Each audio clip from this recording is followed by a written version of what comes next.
Bonjour et bienvenue dans ce tutoriel sur le podcasting. Dans cette vidéo, je vais vous expliquer ce qu'est un podcast et comment ça s'utilise. Par définition, un podcast c'est donc une émission audio ou vidéo que l'on peut télécharger sur son ordinateur afin de pouvoir soit l'écouter sur son ordinateur directement ou soit pouvoir le copier sur un baladeur ou un périphérique externe. Le podcast permet aussi de pouvoir recevoir automatiquement sur son ordinateur les nouvelles émissions pour lesquelles on s'est abonné. Dans ce tutoriel, j'utiliserai le logiciel Nupod pour la gestion des podcasts. Pour commencer, nous allons voir comment trouver un podcast sur un site internet. J'ai donc choisi dans mon exemple le site RTL qui propose une multitude de podcasts de leurs émissions de radio. Cependant, je tiens à préciser qu'il n'y a pas que des podcasts de grands médias, radio ou télé, mais qu'il existe aussi énormément de podcasteurs indépendants qui font aussi des émissions très intéressantes. Une fois sur le site de RTL, la section podcast se trouve en haut à droite. Il y a un lien avec écrit podcast, facile à trouver. Ensuite, une fois dans la section podcast, on a de nombreux podcasts. La première possibilité offerte aux podcasts, c'est de les écouter directement sur le site internet.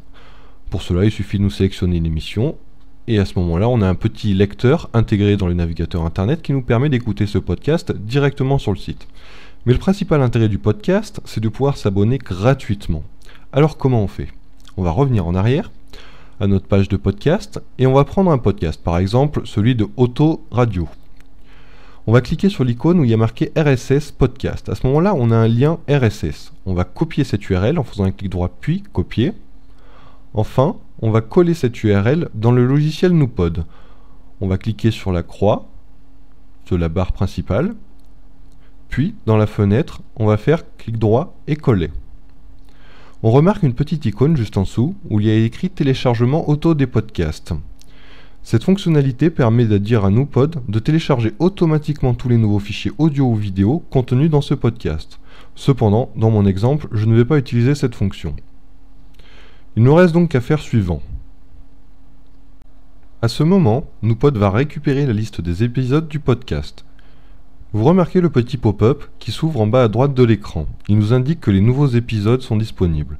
Ainsi, à chaque fois qu'un nouvel épisode sera disponible dans le podcast, nous serons notifiés de la sorte. Notre podcast est donc disponible dans le panel de gauche. Pour l'ouvrir, il suffit de cliquer dessus. Nupod va donc nous afficher la liste des épisodes de ce podcast. Lorsqu'on clique sur un épisode, Nupod nous affiche une description plus complète du podcast. Cette description correspond à la description fournie par le site auteur du podcast. Elle peut donc être plus ou moins complète en fonction de l'auteur. Pour lire le podcast, il suffit de cliquer sur le bouton « Lire le podcast » qui est juste en dessous de la description. Nupod fait donc à ce moment de la lecture en streaming, c'est-à-dire qu'il lit directement le fichier sur Internet. Dans le panel qui est disponible en bas à gauche, on peut contrôler le média, c'est-à-dire augmenter le volume, le baisser, arrêter le média ou se déplacer. Enfin, une dernière possibilité offerte par le podcasting, c'est de pouvoir télécharger le média. Pour cela, il suffit d'aller dans la liste des épisodes, de faire un clic droit sur un épisode, puis télécharger le podcast. À ce moment, l'épisode va automatiquement se télécharger dans Nupod. Et donc, on va pouvoir réécouter cet épisode sans devoir être connecté à Internet. Alors, ce que je viens de vous montrer jusqu'à présent, c'est un podcast audio. Mais le podcast, c'est pas que de l'audio, c'est aussi de la vidéo. Alors, on va voir maintenant un podcast vidéo. Pour cela, on va utiliser une autre fonctionnalité de Nupod, à savoir l'annuaire intégré. Une petite info, cet annuaire est aussi disponible directement sur Internet en tapant l'URL www.rss-one.com. Donc pour accéder dans cet annuaire directement depuis Nupod, il nous suffit de cliquer sur l'onglet qui est disponible en haut où il y a écrit annuaire.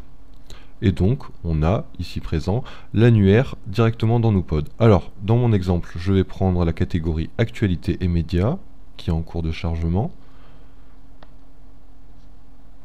Et donc là, parmi la liste qu'on a comme podcast, on va prendre, allez, par hasard, iTélé, qui est tout en bas. Donc là, en fait, l'annuaire nous affiche tout le contenu du podcast avec tous les épisodes qui sont disponibles. Alors on a la possibilité, on a des petits boutons, il y a écrit ouvrir la vidéo, où on peut lancer la vidéo directement ici, en cliquant là, mais ce qui nous intéresse, c'est de nous abonner, et c'est-à-dire recevoir ce podcast directement dans le panel de gauche. Alors pour cela, on va cliquer en fait sur ce qui est écrit « Ajouter le podcast dans Newpod ». On retrouve la fenêtre de tout à l'heure, sauf que l'URL est déjà dans le formulaire. On fait suivant. Donc là, le podcast va être récupéré dans Newpod. Donc là, toujours le petit pop-up qui s'ouvre en bas à droite.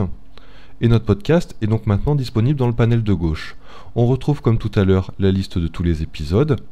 Et donc là, si on veut lancer la vidéo ou l'audio, on peut faire directement un double clic sur la liste. Et donc là, ça ouvre automatiquement. Donc là, ça ouvre la vidéo comme c'est une vidéo dans notre cas présent.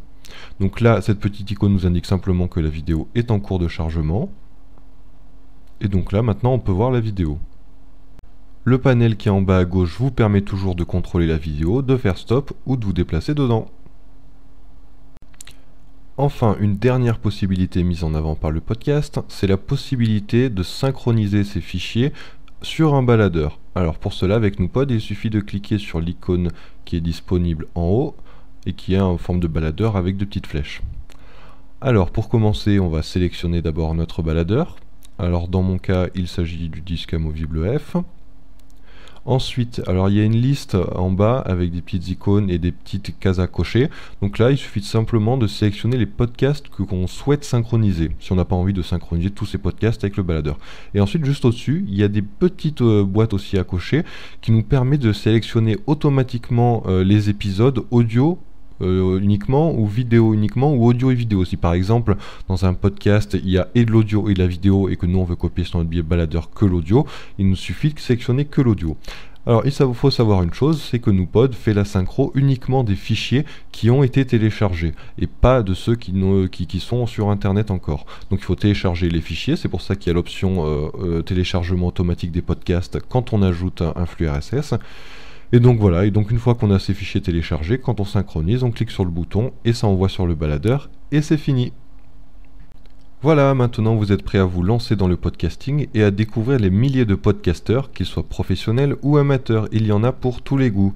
Alors si vous souhaitez commencer à découvrir les podcasts mais que vous n'avez pas envie d'installer Newpod, d'installer un logiciel sur votre ordinateur, pour rappel, vous pouvez aller directement à l'adresse www.rss-one.com qui est un annuaire qui regroupe des milliers et des milliers de podcasts.